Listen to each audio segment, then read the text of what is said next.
Hello दोस्तों, study with अनु में मैं अनु आपका स्वागत करती हूँ। और आज हम करने वाले हैं करंट अफेयर्स में करंट की दृष्टि। ठीक है, ई दृष्टि वाली जो हमारी लेटेस्ट बुक आई है अभी करंट की, वही वाली हम करेंगे। तो चलिए टाइम वेस्ट ना करते हुए आज इसका पहला सेशन है, तो हम इसको कंप्लीट करते हुए चलते हैं। तो बहुत सारे एग्ज़ाम्स में ये बहुत ही अच्छी बुक है आपकी, और बहुत अच्छे से इसमें ना हर एक चीज़ दी हुई होती है। तो करंट तो पढ़ना ही पड़ता है, चाहे कोई भी एग्ज़ाम हो। तो चलिए स्टार्ट करते हैं। ठीक है, तो राष्ट्रीय परिदृश्य करंट नोट्स हम पढ़ने वाले हैं। देश की राजनीतिक, सामाजिक, धार्मिक, शैक्षणिक घटनाओं और विभिन्न मंत्रालय की घटनाओं पर एक नज़र। ठीक है, पहली रिपोर्ट है, न्यूज़ है, मिज़ोरम, गोवा और लद्दाख में पूर्ण कार्यात्मक साक्षरता की बात करते हैं। तो भारत सरकार की राष्ट्रीय शिक्षा नीति, ठीक है, तो राष्ट्रीय शिक्षा नीति कौन सी है? तो राष्ट्रीय शिक्षा नीति है 2020। ठीक है, तो भारत सरकार की राष्ट्रीय शिक्षा नीति 2020 ने वर्ष 2030 में 2030 तक 100% वयस्क साक्षरता प्राप्त करने का महत्वाकांक्षी लक्ष्य रखा है। इसी संकल्पना को मूर्त रूप देने के लिए 2022 में ULLAS understanding life long learning for all in society, जिसे कि नव भारत साक्षरता कार्यक्रम यानी कि new India literacy programme NILF की शुरुआत हुई, जो कि 15 वर्ष से अधिक आयु के करोड़ों नागरिकों को बुनियादी पढ़ना लिखना और अंकगणित सिखाने के लिए समर्पित है। मैंने स्टार्ट कर दिया। स्टार्ट करने से पहले अगर आप मेरे चैनल यानी कि स्टडी विद अनु में नए हैं तो स्टडी विद अनु को सब्सक्राइब करना बिल्कुल ना भूलें और बेल आइकन को प्रेस ज़रूर करें। ठीक है, तो चलिए स्टार्ट करते हैं। स्टार्ट करने के बाद अब इसमें हमें याद क्या क्या रखना है? तो स्मरणीय तथ्यों में हमें याद रखना है ये कि ULLAS क्या है। तो ULLAS जो है वो नव भारत साक्षरता कार्यक्रम के अंतर्गत मिज़ोरम, गोवा, त्रिपुरा और लद्दाख ने ऐतिहासिक उपलब्धियां हासिल कर अपने अपने क्षेत्र को पूर्ण कार्यात्मक साक्षर घोषित किया है। ठीक है, तो ULLAS के अंतर्गत ये हुआ है एक तो काम। ठीक है, सरकार ने साक्षरता की परिभाषा को केवल पढ़ना लिखना तक ही सीमित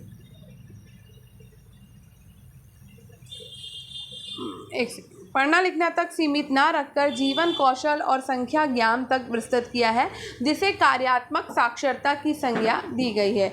यदि किसी राज्य केंद्र शासित प्रदेश की साक्षरता दर 95% से अधिक है तो उसे पूर्ण कार्यात्मक साक्षर घोषित किया जा सकता है। ठीक है, यानी कि अगर किसी राज्य या केंद्र शासित प्रदेश की साक्षरता दर 95% से ज़्यादा है तो वो पूर्ण कार्यात्मक साक्षर घोषित हो जाएगा। ठीक है, कार्यक्रम के 5 घटक हैं। तो आधारभूत साक्षरता एवं संख्यात्मक ज्ञान, मौलिक जीवन कौशल, बुनियादी शिक्षा, व्यावसायिक कौशल और निरंतर शिक्षा। ULLAS नव भारत साक्षरता कार्यक्रम के आधिकारिक मानदंडों के तहत मिजोरम आधुनिक भारत का पहला राज्य है। ठीक है, घोषणा कब हुई? तो 20 मई 2025 में, जिसने पूर्ण कार्यात्मक साक्षरता दर्जा हासिल किया है।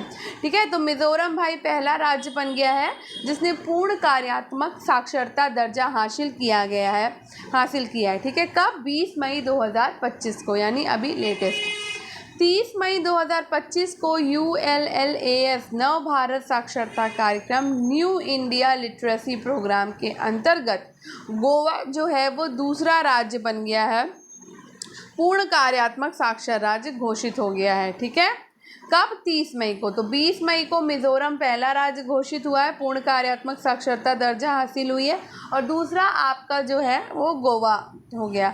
ठीक है, अब बात करते हैं लद्दाख की। तो लद्दाख जो एक केंद्र शासित प्रदेश है ने तो इन दोनों से भी पहले ये मुकाम हासिल कर लिया था। इसने 24 जून 2024 को भारत की पहली पूर्ण साक्षर प्रशासनिक इकाई UT बनने का गौरव प्राप्त किया। तो ये आपका इम्पोर्टेंट है। ठीक, अब बात करते हैं केरल। तो केरल को ऐतिहासिक रूप से पहला 100% साक्षर राज्य कहा जाता है। 1990 के दशक के संपूर्ण साक्षरता अभियान के बाद, लेकिन ULLAS नव भारत साक्षरता कार्यक्रम के आधिकारिक मानदंडों के तहत मिजोरम जो है वो आधुनिक भारत का पहला राज्य है जिसने पूर्ण कार्यात्मक साक्षरता दर्जा हासिल किया है। अब बात करते हैं जून 2025 में त्रिपुरा जो है वो तीसरा पूर्ण कार्यात्मक साक्षर राज्य बन गया। ठीक है, तो पहला आपका 20 मई को मिज़ोरम बना, 30 मई को गोवा बना और जून में आपका त्रिपुरा बन गया है तीसरा। ठीक, नेक्स्ट न्यूज़ है आपकी संविधान हत्या दिवस। तो भारत के संविधान के भाग 18, ठीक है, भारत के संविधान के भाग 18 में आपातकाल से संबंधित प्रावधानों का उल्लेख किया गया है। ये प्रावधान अनुच्छेद 352 से अनुच्छेद 360 तक वर्णित है।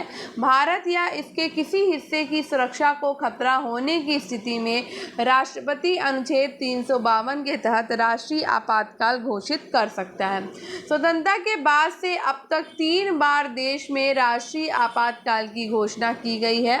सर्वप्रथम भारत चीन युद्ध के दौरान 26 अक्टूबर 1962 से 10 जनवरी 1968 तक देश में आपातकाल घोषित किया गया था। दूसरी बार भारत पाकिस्तान युद्ध के मद्देनज़र 3 दिसंबर 1971 को देश में आपातकाल की घोषणा की गई थी। इस उद्घोषणा के लागू रहने के दौरान ही देश में आपातकाल की एक नई उद्घोषणा 25 जून 1975 को कर दी गई थी। देश में आंशिक गड़बड़ी के आधार पर ये आपातकाल लागू किया गया था। दोनों आपातकाल मार्च 1977 में समाप्त घोषित कर दिए गए थे। ठीक है, बात करते हैं स्मरणीय तथ्य की। तो प्रधानमंत्री नरेंद्र मोदी ने 25 जून 2025 को संविधान हत्या दिवस पर लोकतंत्र के रक्षकों की श्रद्धांजलि दी। तो भाई पहली बात तो ये कि 25 जून को संविधान हत्या दिवस मनाया जाता है और 25 जून 2025 को नरेंद्र मोदी ने लोकतंत्र के रक्षकों को श्रद्धांजलि दी। ठीक है, केंद्रीय गृह मंत्रालय के द्वारा 11 जुलाई 2024 को अधिसूचना द्वारा इस दिवस को मनाए जाने की निर्णय लिया गया था, जिसे 12 जुलाई 2024 को भारत के राजपत्र में प्रकाशित किया गया था। जारी अधिसूचना के अनुसार 25 जून 1975 को आपातकाल की घोषणा के पश्चात तत्कालीन केंद्र सरकार के द्वारा सत्ता का घोर दुरुपयोग किया गया और भारत के लोगों पर ज्यादतियां और अत्याचार किए गए। इस दिवस के माध्यम से भारत के लोगों को भविष्य में किसी भी तरह से सत्ता के घोर दुरुपयोग का समर्थन नहीं करने के लिए पुनः प्रतिबद्ध किया गया है। ठीक, केंद्रीय गृह मंत्रालय के द्वारा जारी प्रेस विज्ञप्ति के अनुसार 25 जून 1975 को आपातकाल को लागू कर तत्कालीन केंद्र सरकार के द्वारा भारत के लोकतंत्र की आत्मा का गला घोटा गया और लाखों लोगों को अकारण जेल में डाल दिया गया। अब बात करते हैं हैदराबाद मुक्ति दिवस की। ठीक है, तो भारत सरकार ने 17 सितंबर को प्रतिवर्ष हैदराबाद मुक्ति दिवस, हैदराबाद लिबरेशन डे के रूप में मनाने का निर्णय लिया है। उल्लेखनीय है कि 15 अगस्त 1947 को भारत को स्वतंत्रता प्राप्त होने के 13 महीने के बाद हैदराबाद को आज़ादी नहीं मिली थी और ये निज़ाम के शासन के अधीन था। ठीक है, नेक्स्ट ये क्षेत्र 17 सितंबर 1948 को ऑपरेशन पोलो नामक पुलिस कार्रवाई के बाद निज़ाम के शासन से मुक्त हो गया था। ठीक है, तो 17 सितंबर को ही इसको हैदराबाद दिवस मनाया जाएगा। अब बात करते हैं देश का सबसे बड़ा ऑटोमोबाइल गति शक्ति मल्टी मॉडल कार्गो टर्मिनल की। तो मल्टी मॉडल कार्गो टर्मिनल एक ऐसा ढांचा या सुविधा होती है जहां विभिन्न माध्यमों जैसे कि सड़क, रेल, जलमार्ग और हवाई मार्ग के बीच माल या सामान को सुविधापूर्वक और कुशलता से स्थानांतरित किया जाता है। ठीक है, तो मल्टी मार्गो कार्गो टर्मिनल आपको समझ में आ गया। अब बात करते हैं स्मरणीय तथ्य की। इसमें याद रखने योग्य क्या बात है, तो 17 जून 2025 को केंद्रीय मंत्री अश्विनी वैष्णव, तो केंद्रीय रेल मंत्री कौन है भाई, तो केंद्रीय रेल मंत्री हैं अश्विनी वैष्णव, ने हरियाणा के गुरुग्राम जिले स्थित Maruti Suzuki India limited Manesar संयंत्र में देश के सबसे बड़े ऑटोमोबाइल गति शक्ति मल्टी मॉडल कार्गो टर्मिनल का उद्घाटन किया। मानेसर स्थित ये संयंत्र 10 किलोमीटर के समर्पित रेल लिंक के माध्यम से पटली रेलवे स्टेशन से जुड़ा हुआ है। ये टर्मिनल अपने पूर्ण संचालन का सालाना लगभग 4.5 लाख वाहनों को सीधे मालगाड़ियों में लादकर भेजने की क्षमता रखता है। ठीक है, मानेसर से रेल द्वारा वाहन देश भर में भेजने हेतु मारुति सुजुकी ने 17 रेलवे वितरण केंद्र हब चिन्हित किए, जिनके माध्यम से ये वाहन 380 से अधिक शहरों तक पहुंचेंगे। ये टर्मिनल पीएम गति शक्ति राष्ट्रीय मास्टर प्लान 2021 के तहत विकसित मल्टी मॉडल लॉजिस्टिक हब का उत्कृष्ट उदाहरण है।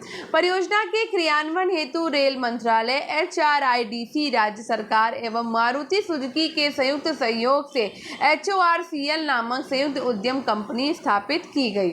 अब बात करते हैं एयर इंडिया ड्रीमलाइनर विमान दुर्घटना AI-171 की। ठीक है, तो 12 जून 2025 को एयर इंडिया की उड़ान A1171 बोइंग 7878 ड्रीमलाइनर अहमदाबाद हवाई अड्डे से उड़ान भरने के बाद मेधानी नगर स्थित रिहायशी इलाके में दुर्घटनाग्रस्त हो गई। लंदन गेटविक जा रही इस अंतर्राष्ट्रीय उड़ान के दुर्घटनाग्रस्त होते ही तेज धमाके के साथ आग का गोला उठा और आसपास की इमारतें क्षतिग्रस्त हो गईं। स्मरणीय तथ्य क्या है इसमें? तो air India flight AI-171 B7878 ने अहमदाबाद से लंदन के लिए 13:38 IST पर उड़ान भरी और कुछ ही मिनटों के बाद हवाई अड्डे के पास एक बिल्डिंग पर क्रैश हो गई। बोइंग 7878 विमान में कुल 242 लोग, जिसमें 230 यात्री थे और 12 कर्मी दल सवार थे। विमान में सवार 242 में से 241 लोगों की मृत्यु हो गई। केवल एक यात्री, जो कि जिनका नाम है विश्वास कुमार रमेश, चमत्कारिक रूप से जीवित बचे। जीवित बचे यात्री भारतीय मूल के ब्रिटिश नागरिक हैं। विमान हादसे के स्थान पर कुछ लोगों की मृत्यु हो गई, जिसके कारण कुल मरने वालों की संख्या 280 से अधिक हो गई है। इस दुर्घटना में गुजरात के पूर्व मुख्यमंत्री विजय रूपाणी की भी मृत्यु हो गई। ठीक है,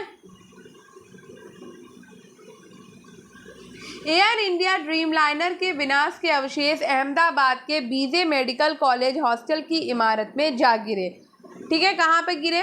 तो ये याद रखना है, बीजे मेडिकल कॉलेज हॉस्टल की इमारत में जा गिरे। दोपहर के भोजन के दौरान छात्र और डॉक्टर परिसर में मौजूद थे। एयर इंडिया द्वारा जारी सूचना के अनुसार यात्रियों में 169 भारतीय, 53 ब्रिटिश और 7 पुर्तगाली और 1 कनाडाई नागरिक थे। भारत के नागर विमानन महानिदेशालय DGCA एवं विमान दुर्घटना अन्वेषण ब्यूरो AAIB ने हादसे की विस्तृत जांच शुरू कर दी है। बोइंग 787 ड्रीमलाइनर एक नवीनतम चौड़ी बॉडी वाला द्वि इंजन और दीर्घ मार्ग विमान है, जिसे पहली बार 2011 में वाणिज्यिक सेवा में सम्मिलित किया गया। सुरक्षा रिकॉर्ड की बात करें तो अपनी शुरुआत से अब तक 787 ड्रीमलाइनर मॉडल का ये पहला अवसर है जब किसी विमान को एक बड़ी घातक दुर्घटना का सामना करना पड़ा। एयर इंडिया दुर्घटना पीड़ितों के परिवारों को 25 लाख रुपए का अंतरिम भुगतान करेगी। कितना भुगतान करेगी? तो 25 लाख रुपए का भुगतान करेगी एयर इंडिया। ठीक है, ये राशि मूल कंपनी टाटा सन्स के द्वारा पहले ही घोषित 1 करोड़ रुपए मुआवजे के अतिरिक्त है। अब बात करते हैं भारत की अन्य भीषण हवाई त्रासदियों की। तो 1996 में चरखी दादरी मध्य आकाश टक्कर, तो भारत की अब तक की सबसे घातक विमान दुर्घटना, जिसमें 2 विमानों की टक्कर से कुल 349 लोगों की मृत्यु हुई थी 1996 में। ठीक है, 1985 की एयर इंडिया बम कांड, तो मॉन्ट्रियल, लंदन, दिल्ली, मुंबई उड़ान A1182 एक आतंकवादी बम विस्फोट से अटलांटिक महासागर में विस्फोट कर दुर्घटनाग्रस्त हो गई थी, जिसमें 329 यात्रियों की जान गई थी। 1978 में एयर इंडिया मुंबई दुर्घटना, तो मुंबई से दुबई जा रही एयर इंडिया फ्लाइट 855 बोइंग 747 समुद्र में गिर गई थी, जिसमें सभी 213 लोग मारे गए थे। 2010 मैंगलोर विमान दुर्घटना, तो दुबई से मैंगलोर आने वाली Air India Express flight 812 landing के समय दुर्घटनाग्रस्त हुई, जिसमें 158 यात्रियों की मृत्यु हो गई थी। ठीक है,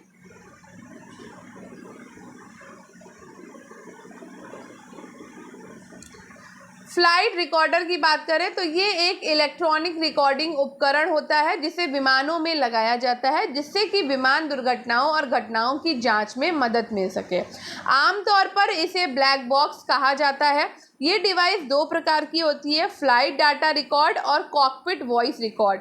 तो फ्लाइट डाटा रिकॉर्ड FDR होता है और कॉकपिट वॉइस रिकॉर्डर CVR होता है। ठीक है, ये नारंगी रंग का होता है जिससे कि दुर्घटना के बाद इसे आसानी से खोजा जा सके। ठीक है, ये 1000 डिग्री सेल्सियस से अधिक तक के तापमान को झेल सकता है और 3400 G तक की टक्कर जो है वो सह सकता है। अब बात करते हैं, केंद्र सरकार ने दी जाति जनगणना की अनुमति। तो जातिगत जनगणना से आशय है कि देश भर के विभिन्न जाति समूहों की आबादी का सर्वेक्षण करना। ये एक संवेदनशील लेकिन महत्वपूर्ण जनसांख्यिकी अभ्यास है। स्वतंत्रता के बाद 1931 की जनगणना के बाद से जातिगत आंकड़े नियमित जनगणना में शामिल नहीं किए गए थे। अब केंद्र सरकार ने आगामी जनगणना 2027 में जातियों की गणना करने का ऐतिहासिक निर्णय लिया, जिससे सामाजिक न्याय की नीतियों को कई दिशा मिल सकेगी। स्मरणीय तथ्य क्या है? तो जनगणना संघ सूची का विषय है भाई, तो ये याद रखिए। संविधान अनुच्छेद 246 की 7वीं अनुसूची सूची 69, जनगणना अधिनियम 1948 और नियम 1990 के तहत इसे प्रतिबंधित किया जाता है। 16 जून 2025 को भारत की जनसंख्या की जनगणना वर्ष 2027 के दौरान किए जाने की अधिसूचना जारी की गई। ये जनगणना 2 चरणों में होगी। जम्मू कश्मीर, लद्दाख, हिमाचल प्रदेश, उत्तराखंड जैसे हिमालयी क्षेत्रों में 1 अक्टूबर 2026 से और बाकी पूरे देश में 1 मार्च 2027 से होगी। ठीक है,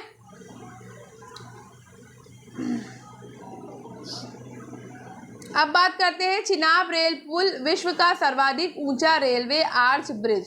तो चिनाब रेलवे पुल भारत के केंद्र शासित प्रदेश जम्मू कश्मीर के रियासी जिले में स्थित चिनाब नदी पर बना एक रेलवे पुल है। ठीक है,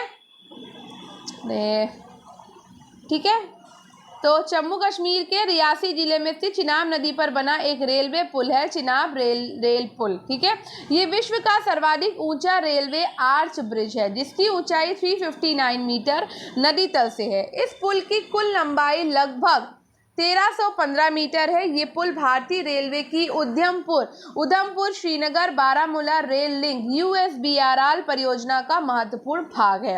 ये पुल 8 रिएक्टर स्केल तक के भूकंप तथा लगभग 260 किलोमीटर प्रति घंटे की रफ्तार वाली तेज हवाओं का सामना करने में सक्षम है। इस ब्रिज को लगभग 120 वर्ष तक बने रहने के लिए निर्मित किया गया है। ये भारतीय इंजीनियरिंग की एक महत्वपूर्ण उपलब्धि है। अब इसके याद रखने योग्य बातों पे याद करते हैं, स्मरणीय तथ्य। तो 6 जून 2025 को भारतीय प्रधानमंत्री नरेंद्र मोदी के द्वारा चिनाब रेल पुल का उद्घाटन किया गया। कब किया गया? तो जून 2025 में। इस पुल को कोंकण रेलवे कॉरपोरेशन और भारतीय संस्थानों जैसे IITS तथा भारतीय रक्षा अनुसंधान विकास संगठन DRDO के सहयोग से निर्मित और विकसित किया गया है। इस पुल में स्ट्रक्चरल स्टील का उपयोग किया गया, जिससे ये 10 डिग्री से 40 डिग्री सेल्सियस तक का तापमान सहन कर सकता है। इसकी स्ट्रक्चरल डिटेलिंग के लिए सबसे अत्याधुनिक टेक्ला सॉफ्टवेयर का इस्तेमाल किया गया। इसमें डिज़ाइन और निष्पादन में उच्च स्तर की सटीकता संभव हुई है।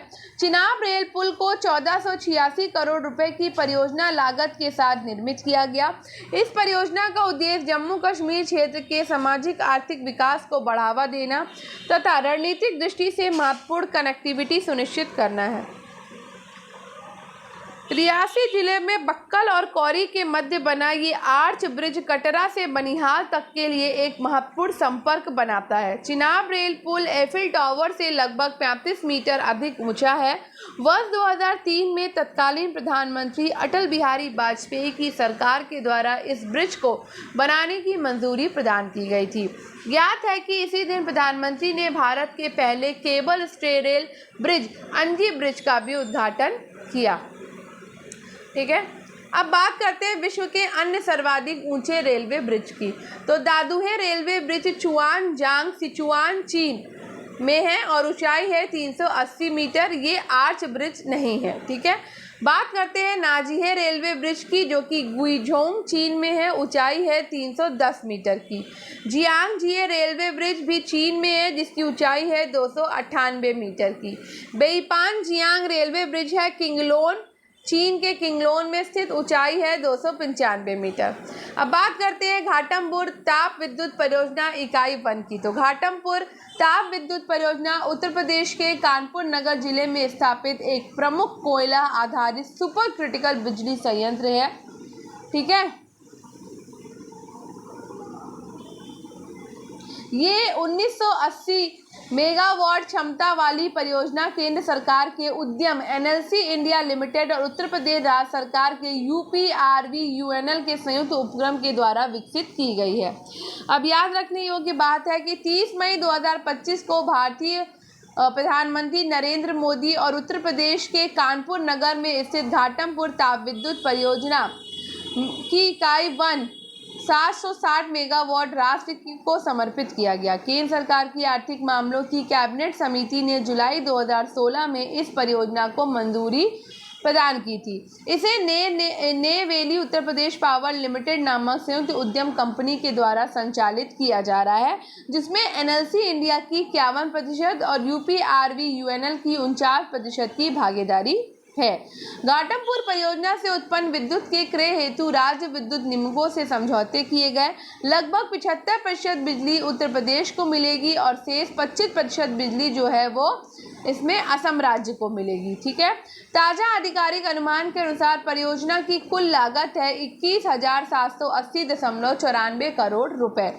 इस परियोजना की शेष 2 इकाइयों के 2026 तक शुरू होने की उम्मीद है। तीनों इकाइयों के पूर्ण संचालन पर संयंत्र प्रति वर्ष लगभग 14,000 मिलियन यूनिट बिजली उत्पन्न करेगा। इस परियोजना के लिए कोयले की आपूर्ति सुनिश्चित करने हेतु झारखंड राज्य के दुमका जिले में स्थित पचवारा साउथ कोल ब्लॉक आवंटित किया गया है, ठीक है।